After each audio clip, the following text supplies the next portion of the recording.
Siz anlamalısınız ki, valideyn olmaq çətindir və zəhmət tələb edir, rahatlıq yoxdur. Yəni biz hamımız yorumuzda dincələcəyik. Yəni ki, bunu yadda saxlamaq lazımdır.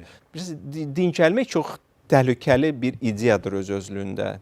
Varlı olmaq üçün rahat yol yoxdur. Yəni ki, bunu almalıyıq. Varlı olmaq üçün çoxlu işləmək lazımdır. Maksimum işləmək, az dincəlmək.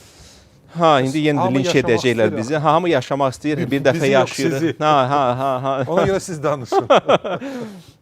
İnsanlar psixologiyası çox zərifdir. Siz Almaniyanı götürsək, Birinci Dünya müharibəsindən sonra da Weimar Almaniyası, Bismarck Almaniyası çox yaxşı təhsilləri vardı. İlk sosializm qurmuşdular. Pulsuz təhsil, pulsuz tip, belə də o sosial demokratiyanın ilk nümunəsini qurmuşdular və çox rahat, yaxşı yaşayırdılar. Lakin sonra eyni insanlar, hansılar ki, çox istedadlı idilər, çox yaxşı sənaye qruplar, çox yaxşı təhsillər var, Hitler hakimiyyətə gətirir. Və Hitler 2 il ərzində, bax bu ağıllı Almanı beynini elə yuyur ki, o 6 yaşlı Yahudi uşağı gedib öldürə bilir. Yəni bu insanın zərifliyini göstərir. Viktor Frankl var, dünyanın tanınmış psixoloqlarından və müəlliflərindən biridir. Onun bir kitabı var, o Auschwitz'dəki konslager həyatı barədə danışır.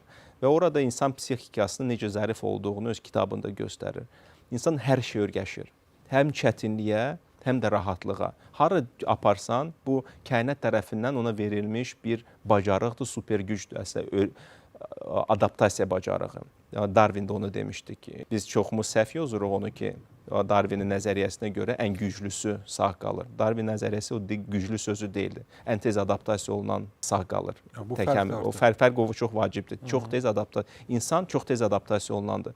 Sən əgər düzgün əmək məşğuliyyəti siyasətini qurmasan, insanlara desən ki, sən həyat tərzi balansı qorumalısan, Avropa kimi olmalıyıq. Hamı inanacaq buna və buna inanmaq çox rahatdır.